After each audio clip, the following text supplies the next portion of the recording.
আসসালামু আলাইকুম। আশা করছি আপনারা প্রত্যেকে ভালো আছেন, সুস্থ আছেন। আমিও আলহামদুলিল্লাহ ভালো আছি।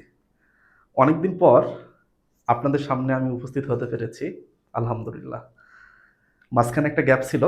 ওই গ্যাপের আগের যে ক্লাস সেটাকে আমরা যদি বলি সিজন 1, তাহলে এখন থেকে যে ক্লাসটা হবে সেটাকে আমরা বলতে পারি হলো সিজন 2, নতুন সিজন। এবং নতুন সিজনে যে ক্লাসগুলো হবে আশা করি আগের মতোই আপনারা উপভোগ করতে পারবেন এবং অনেক বিষয়ে ইনশাআল্লাহ জানতে পারবেন। তবে আপনাদের কাছে নতুন সিজনে আমার যেটা চাওয়া বা নতুন ভিডিওতে আমার যেটা চাওয়া, একটু প্রচার করতে হবে ভাই। একটু লাইক বা একটু কমেন্ট, একটু শেয়ার, এই ৩ টা জিনিস আপনাদের থেকে একটু আমার চাওয়া। যাতে করে এই ভিডিওগুলা আরো বেশি ছড়ায় যায় এবং আমার আগ্রহটা জাগে যে না আপনাদের সামনে একটু ক্লাস নিয়ে আসি এবং আপনারা যাতে করে উপকৃত হতে পারেন। এবং আজকের যে টপিকটা খুবই ইম্পর্টেন্ট একটা টপিক। অনেকেই আমাকে আপনারা দীর্ঘদিন যাবৎ প্রশ্ন করেছেন যে ভাই কোনটা দ্বারা মোটা তাজাকরণ করব, দেশি নাকি ক্রস নাকি কোনটা দিয়ে করব ভাই, কোনটা দিয়ে ভালো, আপনি একটু ব্যাখ্যা করেন। তো আমি চেষ্টা করব আজকে পুরো জিনিসটা খুব স্মুথলি আপনাদের মতো করে সহজ ভাষায় বোঝানোর। তারপরে যদি প্রশ্ন থেকে থাকে আপনাদের, অবশ্যই কমেন্ট বক্স খোলা, আপনারা কমেন্ট করবেন, চেষ্টা করব আমি ইনশাল্লাহ উত্তর দিতে। তো চলেন আমাদের টপিকে আজকে যাই। আজকের টপিক হলো ক্রস নাকি দেশি। মোটা তাজাকরণে আপনার খামারের পছন্দ কোনটা, সেরা কোনটা, আপনি কোনটা দিয়ে শুরু করবেন, কোনটা দিয়ে শুরু করলে আপনি বেশি লাভবান হতে পারবেন, এই জিনিসটা আজকে আমাদের ক্লাসের আলোচ্য বিষয়। এবং আজকের ক্লাসটা আশা করছি আপনারা খুব সুন্দরভাবে উপভোগ করতে পারবেন। দেশি গরু বলতে আমরা কি বুঝি বা দেশি ষাঁড় বলতে আমরা কি বুঝি? যেমন আমাদের বাংলাদেশের যেগুলো লোকাল ক্যাটল, যেমন আমরা বলতে পারি রেড চিটাগাং, বা বলতে পারি আমরা নর্থ বেঙ্গল গ্রে, বা বলতে পারি আমরা মুন্সিগঞ্জের বিভিন্ন গরু, বলতে পারি আমরা ফরিদপুরের বিভিন্ন গরু, বলতে পারি আমরা পাবনা ক্যাটেল। তাহলে এই যে এদের যদি ষাঁড় হয়, মানে যেগুলাতে অন্য কোনো বৈশিষ্ট্য মিক্স নাই, এদের যে ষাঁড়, এই ষাঁড়গুলোকে আমরা বলছি হলো যে দেশি ষাঁড় অথবা লোকাল ষাঁড়। ঠিক আছে? তাহলে এদের থেকে যে বাচ্চাগুলো আমরা পাবো সেগুলোকে আমরা বলছি হলো লোকাল ষাঁড়। তা আশা করছি লোকাল বলতে আমরা বুঝছেন। ঠিক আছে, লোকাল বলতে আপনারা বুঝছেন। তাহলে নর্থ বেঙ্গল, পাবনা, মুন্সিগঞ্জ, রেড চিটাগাং কিংবা ফরিদপুর, এই অঞ্চলের যে ষাঁড় বা ফরিদপুর অঞ্চলের যে ষাঁড়, এই ষাঁড়গুলোকে আমরা বলছি হলো দেশি ষাঁড়। এখন ক্রস বলতে আমরা কি বুঝি?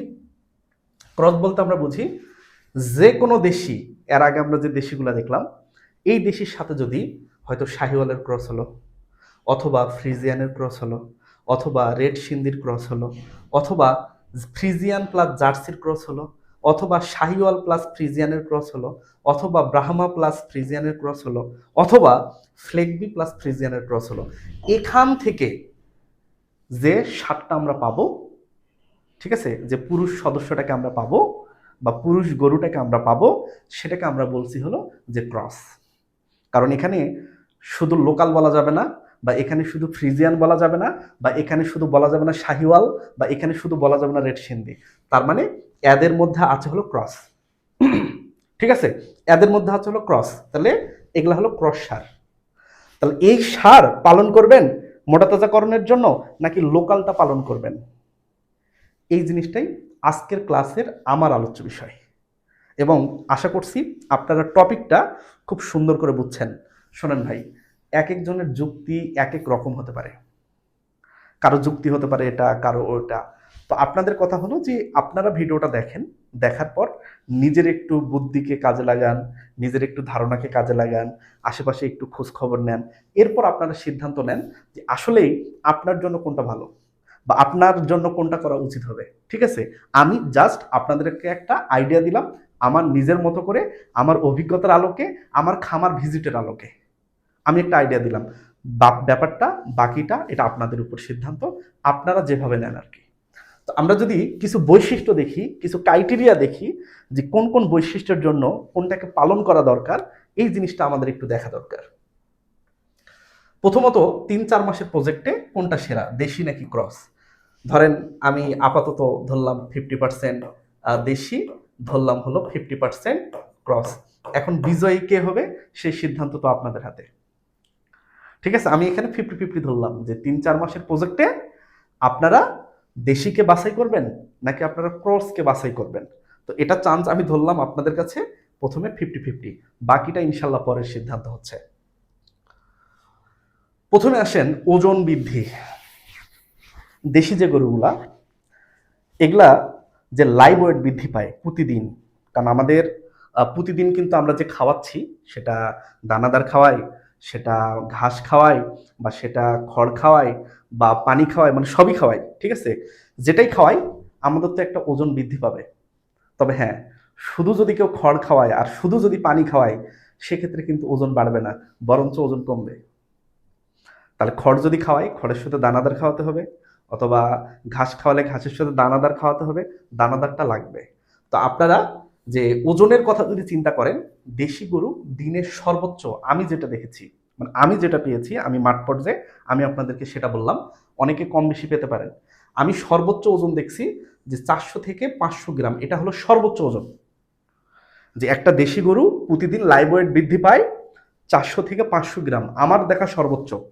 আরো কমও আছে, আরো কমও আছে, মানে আমি এটা দেখছি আমার দেখা। আর বিদেশির ক্ষেত্রে, ক্রসের ক্ষেত্রে এটা দেখেছি আমি 750 থেকে 1300 গ্রাম পর্যন্ত।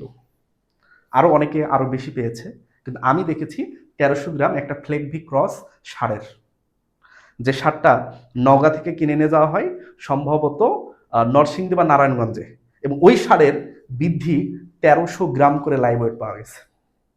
তাহলে আমি এই জিনিসটা পেয়েছি ক্রসে। তাহলে আমরা ওজনের ক্ষেত্রে আমরা দেখতে পাই যে দেশি গরুতে প্রতিদিন ওজন বৃদ্ধি পায় তুলনামূলক কম, আর ক্রস যে ষাঁড় সেখানে কিন্তু প্রতিদিন ওজন বৃদ্ধি পায় তুলনামূলকভাবে বেশি। তো সেক্ষেত্রে বিজয়ী কিন্তু আমাদের ক্রস। যে ওজন বৃদ্ধির ক্ষেত্রে বা বড় হওয়ার ক্ষেত্রে যে কত বড় হচ্ছে, তাহলে সেটা কিন্তু ক্রস। ক্রসের গরু দেখবেন প্রায় 1000 কেজির কাছাকাছিও আছে। ঠিক আছে, বা 1000 কেজি ক্রসও করতে পারে, কিন্তু দেশি গরুর ক্ষেত্রে 1000 কেজি কোনোভাবেই সম্ভব না।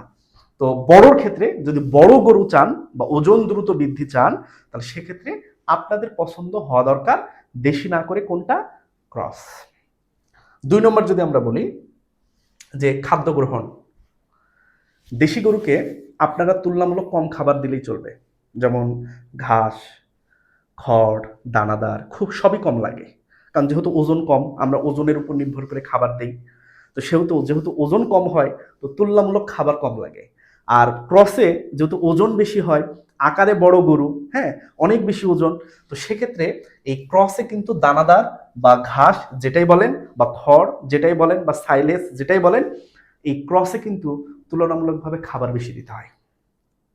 তাহলে খাবারের ক্ষেত্রে যদি আপনার বাজেট কম হয়, যে ভাই আমার অল্প স্বল্প বাজেট, অল্প টাকা, খাওয়াবো কম বা খাওয়াতে পারবো ভালো কম, তাহলে সেক্ষেত্রে আপনার চয়েস হওয়া উচিত দেশি।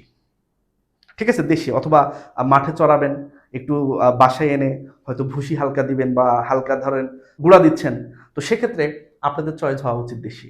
কিন্তু আপনারা যদি খাওয়াতে পারেন বেশি, তাহলে আপনাদের পছন্দ হবে ক্রস। এরপর যদি আমরা বলি রোগবালাই এবং তাপ সহ্য ক্ষমতা, রোগবালাই কিন্তু তুলনামূলকভাবে দেশির কম, কারণ দেশি যেহেতু আমাদের স্থানীয় গরু, এরা তাপও সহ্য করতে পারে অনেক বেশি।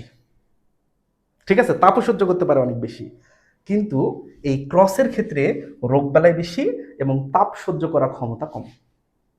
দেখবেন একটা ফ্রিজিয়ানকেও হয়তো রোদে বেঁধে রাখছেন, ধরলাম একটা দেশিকেও রোদে বেঁধে রাখছেন, দেখবেন যে ফ্রিজিয়ান জিভা বার করে শ্বাস নেওয়া শুরু করে দিছে বা হাঁপাচ্ছে হাঁপাচ্ছে।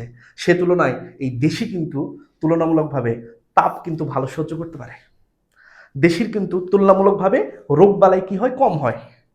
তাহলে অ্যাজ এ ডক্টর হিসাবে আমি দেখেছি যে ফিল্ডে বলেন খামারে বলেন যে দেশির রোগবালাই অনেক কম এবং ক্রসের ক্ষেত্রে তুলনামূলকভাবে রোগবালাই বেশি। একটু গরমেই এগুলা যদি পার্সেন্টেজ যদি একটু বেশি হয়, যেমন ফ্রিজিয়ানের পার্সেন্ট যদি বেশি হয়, ঠিক আছে, তাহলে সেক্ষেত্রে দেখা যায় যে এগুলাকে ফ্যান দিতে হয়, হাঁপাচ্ছে। কিন্তু দেশি গরুর ক্ষেত্রে আমাদের ওই রকম যত্ন না নিলেও হয়।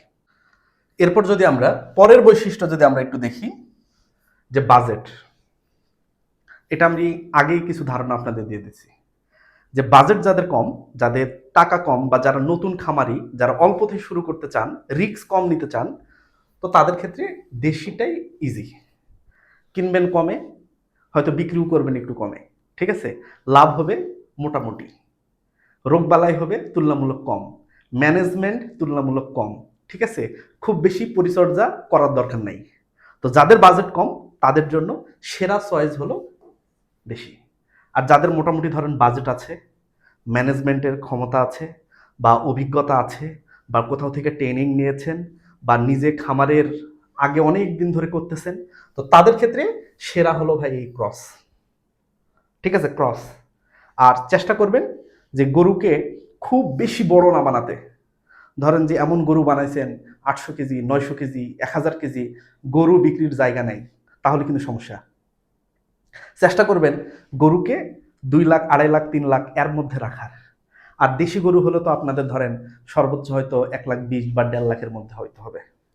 তো যাদের বাজেট কম তারা দেশি দিয়ে শুরু করেন, হ্যাঁ।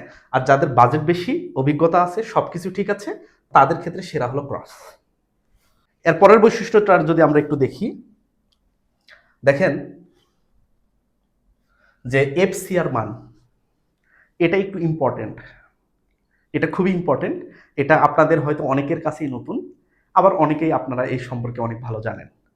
তো যারা জানেন তারা তো ভাই জানলেন, আর যারা আজকে নতুন দেখতেছেন তারা খুব মনোযোগ সহকারে শোনেন। আপনাদের যে গবাদি পশু আছে, সেটা ছাগল হোক, ভেড়া হোক, গরু হোক, মুরগি হোক, এগুলাকে কিন্তু একটা নির্দিষ্ট খাবার দিলে একটা ওজন বাড়ে। তাহলে যদি আমরা 1 মাস পর হোক, সেটা 2 মাস পরে হোক, বা 2 দিন পরেও হোক, যদি আমরা কতটুকু খাবার খাওয়াইছি, কতটুকু ওজন বাড়ছে, এটা যদি আমরা বের করতে পারি, তাহলে আমরা এফসিআর এর মান পাবো।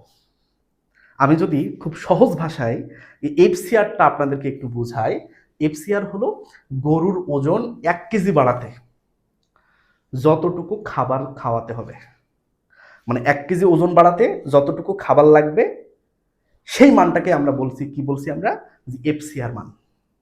আমি যদি একটু সুন্দর করে একটু সহজ উদাহরণ দেই, ধরলাম যে 3 মাসে আপনার গরুকে আপনি 600 কেজি খাবার খাওয়াইছেন, 3 মাসে 600 কেজি খাবার খাওয়াইছেন, এবং গরুর ওজন লাইভ ওয়েট বৃদ্ধি পাইছে হলো 100 কেজি। তাহলে সময় কত দিন? 3 মাস। খাওয়াইছেন কত কেজি? 600 কেজি। গরুর ওজন কতটুকু বাড়ছে? 100 কেজি। তাহলে এফসিআর এর মান কত? এফসিআর এর মান হলো কতটুকু খাদ্য গ্রহণ করছে ডিভাইডেড বাই ওজন কতটুকু বৃদ্ধি পাইছে।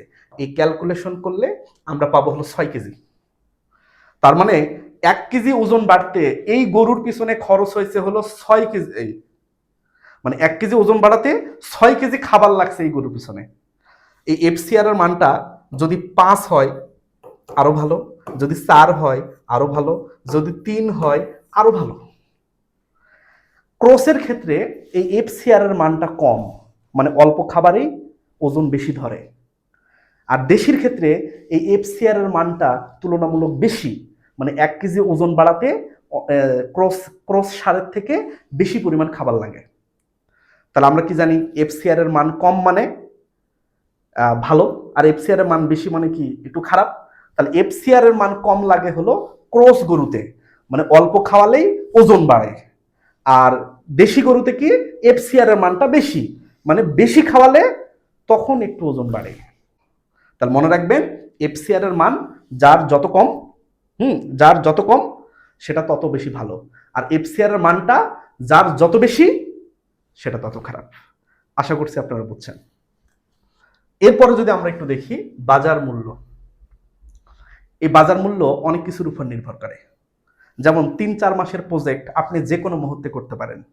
তো বাজারে এই ক্রসের কিন্তু একটা ডিমান্ড আছে। যেমন গরুর কষায়রা যখন কিনে, তুলনামূলক একটু বড় গরুই কিনে, 1.5 লাখ 2 লাখের মধ্যে গরু কেনার চেষ্টা করে। আবার যখন আপনি কুরবানির ক্ষেত্রে দেখবেন যে কুরবানিতে যখন 5 জন 7 জন মিলে কুরবানি দেয়, তো চেষ্টা করে 1.5 লাখ 2 লাখের মধ্যেই গরু কেনার। আবার আরেকটা জিনিস করে, যারা খুব বড় শিল্পপতি তারা কিন্তু অনেক বড় গরু খোঁজে। হুম ঠিক আছে, কিন্তু খুব বেশি বড় গরু আবার বানানো যাবে না। আর দেশি গরু কখন বেশি চলে? ধরেন এককভাবে কেউ কুরবানি দিবে, যে একটা পরিবার 60, 70, 80 হাজার টাকা বাজেট এককভাবে কুরবানি দিবে, অথবা তিনজন মিলে একটা ছোট্ট একটা কুরবানি দিতে চায়, তাহলে সেক্ষেত্রে এই দেশি গরুর বাজারটা তুলনামূলক তারা ভালো পাবে। আর ক্রসের ক্ষেত্রে একটা আলাদা একটা ডিমান্ড একটা সবসময় থাকে। তো আমি এই জায়গায় বলি কি, যে ব্যক্তিগত একটা চয়েস আছে। যেমন আমি মনে করি যে দেশি গরু ভালো, বা দেশি গরুর মাংস আমার ভালো লাগে, বা দেশি গরু আমার একটা বিশ্বাস আছে, কিন্তু অনেকের ক্ষেত্রে এটা নাও হতে পারে। দেশি জিনিস বা দেশির গরুর মাংস প্রোডাকশনে আপনার খরচ বেশি পড়তেছে, কিন্তু মানুষ যদি এটাকে সম্মান না দেয়, এই দামটা যদি আপনাকে না দেয়, তাহলে কিন্তু আপনার পরিশ্রমটা বৃথা। ক্রসের ক্ষেত্রে মাংস উৎপাদনে খরচ তুলনামূলকভাবে কম, কিন্তু সেখানেও মানুষ একই যদি দাম দেয়, তাহলে সেক্ষেত্রে আপনার দেশির থেকে ক্রস পালাটা বেশি লাভজনক। তবে দেশির ক্ষেত্রে এক্সেপশনাল যেটা মুন্সিগঞ্জ হোয়াইট, যেমন পুরান ঢাকার মানুষজনের কাছে এই সাদা গরু বা মীর কাদিমের গরুর একটা আলাদা একটা ব্যাপার আছে, মানে এটা এক্সেপশনাল। এটা ব্যতীত বাদবাকি যে দেশি গরুগুলো আছে সেগুলা কিন্তু তুলনামূলকভাবে কিছুটা দাম কম। রেড চিটাগাংও মোটামুটি দাম আছে, বাকি যেগুলো আছে সেগুলোর দাম কিন্তু তুলনামূলক কম। তো সেক্ষেত্রে বাজার অ্যানালাইসিস করলে, মার্কেট ভ্যালু চিন্তা করলে, কষের কথা চিন্তা করলে, কুরবানির কথা চিন্তা করলে সব ক্ষেত্রেই ক্রস আগে থাকবে। ঠিক আছে, ক্রস আগে থাকবে। আর যদি আপনারা বাজেটের কথা কল্পনা করেন, রোগবালাইয়ের কথা কল্পনা করেন, খাওয়াতে হবে কম এটা কল্পনা করেন, তাহলে সেক্ষেত্রে আমাদের দেশি গরু আগে থাকবে। তো এখন যদি আমরা সিদ্ধান্ত নেই, যে চূড়ান্ত সিদ্ধান্ত, যে বাণিজ্যিকভাবে বাজেট বেশি, তাহলে আপনাদের ক্ষেত্রে ক্রস। আর যদি নতুন হন, যে অভিজ্ঞতা কম, ম্যানেজমেন্ট কম করতে পারবেন, যে তুলনামূলক যত্ন কম নিতে পারবেন, খাবার কম খাওয়াতে পারবেন, বাজেটও কম আছে, তাহলে আপনাদের জন্য হলো দেশি ষাঁড় সবচেয়ে সেরা।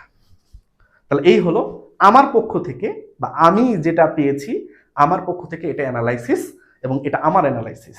এটা ব্যক্তি হিসাবে এই জিনিসটা অনেকের ক্ষেত্রে আলাদা হতে পারে, ঠিক আছে, আলাদা হতে পারে, বা অনেকের আরো ভিন্ন মতামত থাকতে পারে। আমি সবার মতামতকেই শ্রদ্ধা জানাই। তো এই হলো আজকের আমাদের ক্লাস, খুবই ছোট্ট একটা ভিডিও, দীর্ঘদিন পরের ক্লাস। আশা করছি আপনারা উপভোগ করছেন, এবং আপনারা ভাই ক্লাসটা শেয়ার করবেন, অবশ্যই লাইক দিবেন, এবং চেষ্টা করবেন যে কেমন হয়েছে এটা কমেন্ট বক্সে জানানোর, যে কেমন হয়েছে ক্লাসটা, এবং দীর্ঘদিন পরের একটা ক্লাস। তো ভালো থাকেন, সুস্থ থাকেন, পরিবার নিয়ে ভালো থাকেন, পরিবারকে সময় দেন, আমার জন্য দোয়া করবেন। আল্লাহ হাফেজ।